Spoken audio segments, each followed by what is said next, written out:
Jude is just so fun. He's very active, very playful, just silly as can be. He keeps us all laughing. Jude Smith has all the rambunctious energy a 3-year-old toddler should have. He loves trying new things. He loves getting active, getting outside. But a year ago, his typical playfulness raised some frightening red flags for his parents, Sky and Sam Smith. And we noticed a lot of bruises. They were in strange places, like on his stomach, all over his face. Jude developed uncontrollable nosebleeds and red rash-like outbreaks on his skin called petechia. Initially, medical tests were inconclusive. Oh, it was terrifying. It was terrifying. I mean, it was very upsetting. It could be anything from leukemia to lymphoma to we don't know what else. All right, buddy, 1, 2, 3, poke. Clues began to emerge from a closer look at Jude's blood. A normal platelet count is 150,000 to 400,000, and his platelets were only 10,000. They have low platelets, and this increases their risk for bleeding because the job of the platelets is to stop bleeding. Meaning a bump to the head and bleeding in the brain could be devastating. Pediatric hematology specialist Behzad Badati says figuring out what was making Jude sick was really a matter of eliminating all the other possibilities, including certain cancers. What was left was an autoimmune disorder called ITP. We don't exactly know what causes ITP, also known as immune thrombocytopenic purpura. We believe that the immune system in the body mistakes the platelets for being foreign and attacks them. Under a microscope, it's easy to see just how drastically ITP reduces platelets in the blood.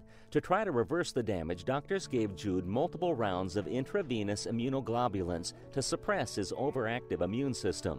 When that ceased to be effective after a few months, they tried heavy doses of corticosteroids.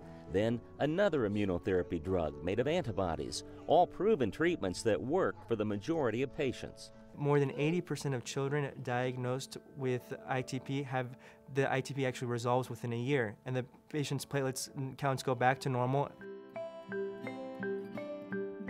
That was not the case for Jude, unfortunately. His ITP proved to be a chronic refractory variety that would not stay in remission. The outlook became so uncertain, Jude was given a once-in-a-lifetime trip, the kind often reserved for children who may not get another chance. It was a very emotional experience. Right, on one hand, it was so exciting. We have this incredible gift, and then on the other, it was like, I can't believe that my kid is going on a Make-A-Wish trip. His wish was to go to Disney World to meet Lightning McQueen. He's a huge fan of cars, and he's got this whole thing where when he would go to the hospital, every time he would go, he would watch Cars on Demand. He just ran right up to Lightning McQueen and gave him a big kiss, like on the quarter panel.